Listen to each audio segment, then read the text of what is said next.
هو انا ممكن اقفل الكمبيوتر بتاعي بالبصمه، بس انا ما عنديش سكانر للبصمه على الكمبيوتر، بس عندي موبايل فيه بصمه. خلاص مشكلتك اتحلت. ازاي؟ هقول لك ازاي تعمل كده. بعد ما تعمل لايك وكومنت وحركه الاكسبلور وشويه تركيز بربع جنيه. رابط البرنامج الخاص بالويندوز هتلاقيه في اول كومنت على جوجل درايف، اسمه ويندوز فينجر برينت كريدنشال موديول. نزله، افتحه، اعمل سيت اب.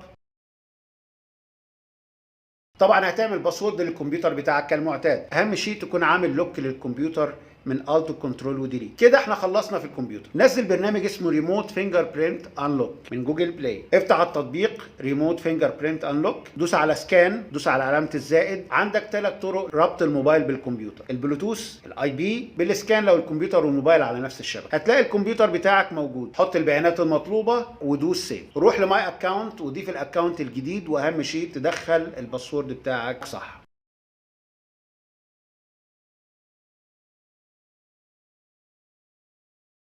ولو عايز تفتح الكمبيوتر بتاعك في اي وقت، دوس على بصمة الموبايل يفتح الكمبيوتر.